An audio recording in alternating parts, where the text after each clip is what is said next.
Quel salaire peut-on espérer obtenir en tant qu'auto-entrepreneur avec le business Amazon FBA? Dans cette vidéo, je voulais être complètement transparent avec toi et je vais te dévoiler les résultats que j'ai obtenus sur l'un de mes produits sur le mois de mai 2022 et décortiquer avec toi l'ensemble des frais autour de ce produit pour te montrer à la fin combien il me reste dans ma poche en étant auto-entrepreneur. Car oui, on peut gagner de l'argent sur Internet et sur Amazon. Mais tu le verras, avec le statut d'auto-entrepreneur, il y a quelques surprises. On voit ça juste après le générique. Allez, on y va, c'est parti.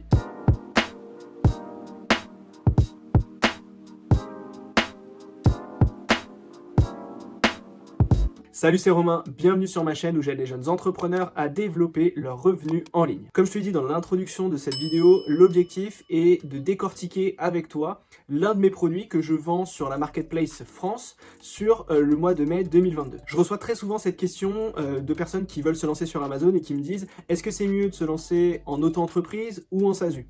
Et donc moi j'ai voulu te montrer ça concrètement pour te dire voilà, quand tu es en auto-entrepreneur, voici ce que tu peux gagner dans ta poche chaque mois. Et pour la petite anecdote, je suis en train de passer actuellement en SASU. Donc là, elle a été validée enfin. Donc je vais migrer tout mon business sur Amazon et l'ensemble de mes business sur cette SASU. Et je referai une vidéo dans quelques semaines où je te montrerai les résultats qu'on peut avoir en SASU. Comme ça, tu auras vraiment les deux aspects, l'auto-entreprise d'un côté et la SASU de l'autre. Et tu le verras que les différences sont assez étonnantes. Donc très rapidement, ce que je voulais juste faire, c'est te montrer quelques chiffres autour de ce produit. Le chiffre d'affaires réalisé sur ce produit sur le mois de mai 2022 est de 9 931 €. Donc d'abord, on va commencer le découpage par les coûts du produit. Donc le coût de revient autour de ce produit que j'ai acheté. Le coût du produit, il réunit plusieurs choses. D'abord, bien évidemment, le coût de revient du produit. Donc les produits finis, donc qui ont été produits par mon fournisseur, le packaging, le flyer à l'intérieur, éventuellement le plastique qui entoure mon produit. Tout ça, c'est ce qu'on appelle le prix de revient. D'accord? Donc c'est vraiment le prix de mon produit terminé qui est prêt à vendre. Ensuite, évidemment, on va y intégrer le coût du transport, donc de la Chine vers les entrepôts Amazon ou vers mon partenaire 3PL qui garde mes produits tous les mois en stockage dans ces entrepôts. Donc on parle vraiment du transport. Et évidemment, on intègre également les douanes, la TVA, etc. parce qu'on est en auto-entreprise. Donc, tout frais cumulé, le but est de dire à combien ça va me représenter, moi, dans mon business, le prix de ce produit. Donc, au total, tout frais confondu, mon produit me revient à 9,67 €. Donc, c'est 9,67 €. Si on part du principe qu'on vend le produit 29 € par exemple, eh bien, ça représente 33% de mon prix de vente. Donc, le coût de revient, c'est 33%. Dans l'idéal, il faudrait que ce soit en dessous de 30%. Donc là, moi, j'y suis pas encore, mais parce que je n'achète pas encore assez de quantité pour diminuer mon prix de revient. Ensuite, deuxième chose, on va parler des frais Amazon. C'est logique, on vend sur Amazon, donc il y a forcément des frais qui sont liés à la vente d'un produit sur Amazon. Et c'est là où ça va commencer à piquer un peu pour nous vendeurs, puisque c'est des frais qu'on aimerait ne pas avoir. On aimerait avoir ces frais-là dans notre marge, mais malheureusement, on utilise Amazon, on utilise la Marketplace, donc c'est normal qu'Amazon prenne des commissions ou nous fasse payer les expéditions aux clients. Donc, dans ces frais Amazon, il y a 3 grands frais à prendre en compte. Il y a premièrement l'expédition d'Amazon vers le client. Donc ça, c'est en lien avec l'envoi, d'accord? Donc si par exemple tu vendais sur ton site internet, tu vas aller chez la poste et tu vas envoyer le produit au client. Donc finalement, ça, tu l'as dans n'importe quel business en ligne que tu veux lancer. Donc c'est les frais d'envoi. Ensuite, tu as la commission Amazon. La commission, c'est comme si tu louais ta fiche produit. Donc sur chaque vente, Amazon va prendre un pourcentage du prix de vente. Donc en général, c'est 15% environ, d'accord? Ça peut être 5% dans certaines catégories ou 13%. Moi, dans ma catégorie, c'est 15%. Et pour finir, tu as bien évidemment le stockage. Tu stockes tes produits dans les entrepôts d'Amazon. Donc c'est normal qu'Amazon te fasse payer pour le stockage que tu vas utiliser dans leurs entrepôts. Donc ça, c'est les 3 frais. Maintenant, si on les reprend un à un. Quand on parle des frais d'expédition Amazon, donc comme je te l'ai dit, c'est les frais d'envoi au client. Et ces frais-là, il faut vraiment faire attention quand tu vas rechercher ton produit, qu'il soit le moins important possible. Imagine, tu te positionnes sur un produit à 15 € et que tu as des frais Amazon qui sont autour de 5 €. C'est déjà beaucoup trop gros, d'accord? Donc il faut faire en sorte de se positionner sur des tout petits produits quand tu te positionnes sur des produits à 15 €, d'accord? Parce que sinon ça va représenter une trop grosse part autour de ton produit et ce qui peut mettre à mal ta rentabilité. Donc moi ce que je te conseille, c'est quand tu cherches un produit, essaye de vérifier tout de suite les frais d'expédition. D'accord? Parce que quand tu trouves un produit à 15 €, tu dis ouais super, il se vend beaucoup, je peux faire de la marge, je peux faire des choses, etc. Mais quand tu regardes les frais Amazon, ils sont assez hauts. D'accord? Donc ce que tu peux faire, c'est par exemple tu prends ton Helium 10, dès que tu trouves un produit, tu vas dans le Profitability Calculator et tu vérifies quels sont les frais d'expédition. Si tu vois qu'ils sont trop élevés, il faut faire attention parce que ça peut ruiner ta rentabilité, surtout si tu te fournis en Chine.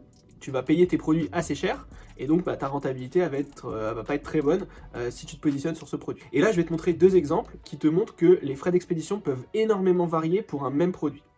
Par exemple, on va prendre ce produit-là, donc les cuillères pour bébé, qui sont vendus à 13,90 €. Quand tu vas sur le Profitability Calculator Helium 10, ils sont à 2,62 €, ce qui pour moi est acceptable.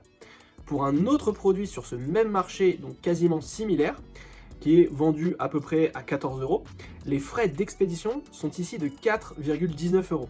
D'accord? Pourquoi? Tout simplement parce que le produit, il est plus gros. Donc comme tu peux le voir, pour exactement le même produit, les frais Amazon peuvent énormément varier. Donc dans ta recherche produit et dans ton calcul de rentabilité, il faut faire en sorte vraiment de les diminuer au maximum. Ensuite, la commission, on en a parlé, 15%, et le stockage, c'est en général quelques centimes par produit. D'accord? Donc si on reprend mon produit à moi, qui est vendu 29 €, j'ai exactement en frais Amazon 5,92 €. D'accord? Donc 5,92 € qui me sont prélevés à chaque fois que j'envoie un produit à un client. Ensuite, on a la commission Amazon, qui chez moi est à peu près à 4,47 €, d'accord? Donc environ 15% de mon prix de vente. Et le stockage qui me coûte 25 € sur le mois, soit à peu près 7 centimes par produit vendu.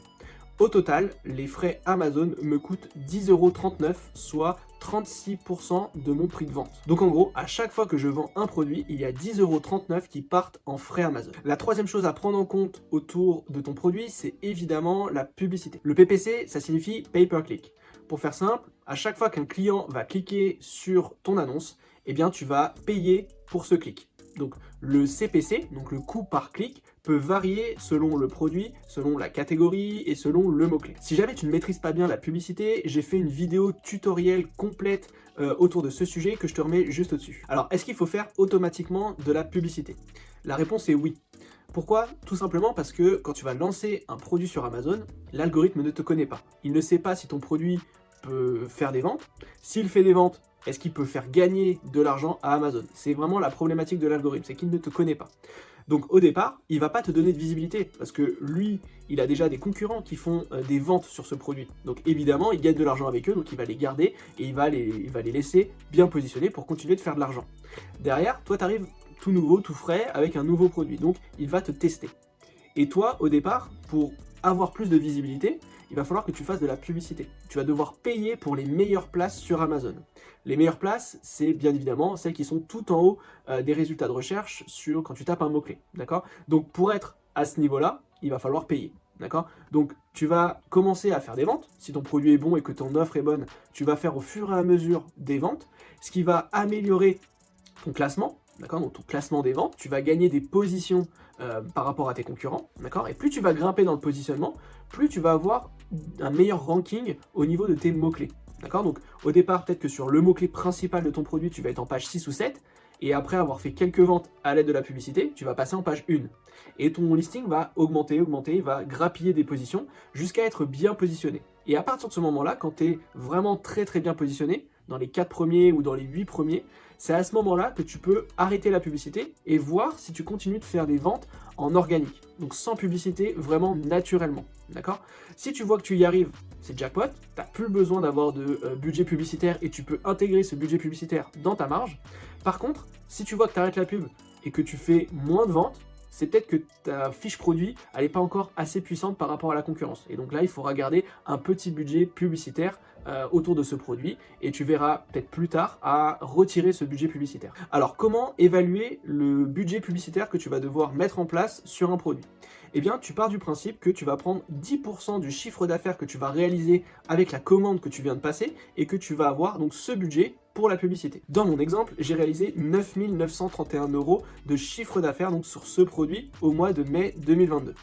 Comme tu peux le voir, le montant dépensé en publicité pour avoir de la visibilité et faire des ventes est de 924 €, soit 9,30% de mon prix de vente. Donc si on ramène ça au nombre de produits vendus que je te montrerai juste après, on arrive à un montant publicitaire de 2,62 € par produit que j'ai vendu sur Amazon. Maintenant, on va s'intéresser un petit peu au nombre de ventes qu'il faut réaliser pour atteindre justement un montant de marge acceptable pour obtenir un salaire. Comme je te l'avais dit dans les frais qui sont montrés juste avant, au final, mon taux de marge sur ce produit est entre 20 et 22%. Ça dépend un peu du mois et ça dépend un peu de mes ventes, d'accord? Donc, pour faire simple, j'ai fait le calcul. Chaque vente me rapporte à peu près 6,22 € dans ma poche. Donc, c'est vraiment ce que je gagne, tout frais déduit. Quand je fais de la recherche produit sur Amazon, j'essaye de me positionner sur des petites niches de marché qui vendent, où les produits se vendent à peu près entre 80 et, allez, grand maximum 400 pièces par mois. J'évite d'aller sur des trop gros marchés, parce qu'au bout d'un moment, il peut y avoir beaucoup plus de concurrence, et ça va être difficile de sortir du lot. Donc j'essaie vraiment de me positionner sur des petites niches. Et donc sur le mois de mai, j'ai vendu pour 352 pièces de ce produit. Donc si on reprend ma marge de 6,22 € et que je multiplie par 352, on arrive exactement à 2189 € de marge dans ma poche. Et là tu dis, waouh, quand même 2189 € dans ma poche, c'est plus que le salaire médian en France en 2020 qui est, je crois, autour des 2000 €. Donc tu dis, waouh, c'est génial, ouais, tu peux te payer, c'est mortel. Non, non, c'est pas comme ça que ça se passe, et on a oublié une chose très importante à prendre en compte dans notre calcul, c'est évidemment les impôts. Donc là, je vais parler des impôts en auto-entreprise. Donc les impôts en auto-entreprise, c'est très simple, c'est 13,1% que tu vas devoir payer en impôts sur le chiffre d'affaires que tu vas réaliser sur le business en question. Donc pour rappel, j'ai fait 9 931 € de chiffre d'affaires sur ce produit au mois de mai 2022. Si on prend 13,1% de ce montant, ça nous fait à peu près 1300 € d'impôts à payer sur ce produit. Donc si on retire les 1300 € des 2189 € que j'ai réalisés en marge sur le mois de mai, on arrive au final à 889 € dans ma poche, donc c'est ce qui me reste à la fin sur ce produit. Et oui, ça fait hyper mal, donc c'est la raison pour laquelle c'est bien de se lancer en auto-entreprise, mais il faut pas que ce soit un projet sur le long terme. Tu peux te lancer pour tester le projet, pour tester des idées produits et voir si ce marché et ce business fonctionnent vraiment, mais très vite, après, il faut passer en société. Donc c'est la raison pour laquelle, moi, je passe en société, puisque les impôts que tu vas devoir payer sur ton business quand tu es en société, c'est sur le bénéfice et non pas sur le chiffre d'affaires. Et c'est là la grosse problématique de l'auto-entreprise, c'est que tu payes des impôts sur le chiffre d'affaires. Donc quand tu as un très gros chiffre d'affaires, tu payes beaucoup d'impôts et ça te défonce ta marge. Donc dans ta réflexion, il faut vraiment que tu le prennes comme ça. D'accord? Moi, j'ai testé l'auto-entreprise, je peux t'assurer que tu ne peux pas être rentable et que tu ne peux pas vivre de ce business en auto-entreprise. Ce n'est pas possible. Il faut automatiquement passer en société. Donc, pour résumer, autour de la répartition des frais autour de mon produit, on est à 33% du prix de vente de mon produit autour du prix de revient. On est à 36% autour des frais Amazon et on est à 9,30% autour de la publicité. Donc, avant les impôts, on arrive à peu près à une marge de 20-21%. Mais comme je te l'ai dit, derrière, il y a les impôts intégrés et c'est là où ça va vraiment te faire mal. Donc, dans la situation, moi, ce que je voulais faire, c'est vraiment te montrer concrètement combien tu peux gagner dans ta poche en faisant 10 000 € de chiffre d'affaires. Et tu vois que c'est énorme. 10 000 € de chiffre d'affaires, à la fin, chaque mois, il me reste que 900 € dans ma poche. Donc c'est très faible et c'est la raison pour laquelle, je répète, il faut vraiment passer en société si tu veux être rentable d'une manière long terme sur ce business. Voilà, j'espère que cette vidéo t'a plu. Comme tu l'as vu, encore une fois, j'essaie d'être hyper transparent. Le but, il est de te montrer que ça marche, mais que il ne faut pas s'attendre à des miracles quand on est en auto-entreprise. C'est vraiment, si tu peux retenir quelque chose de cette vidéo, c'est vraiment ça. Voilà, j'espère que, encore une fois, ça t'a plu. Si c'est le cas, tu me le mets en commentaire, tu mets des likes aussi, ça m'aide pour le référencement. Et en attendant, je te souhaite une bonne semaine et on se retrouve la semaine prochaine. Ciao!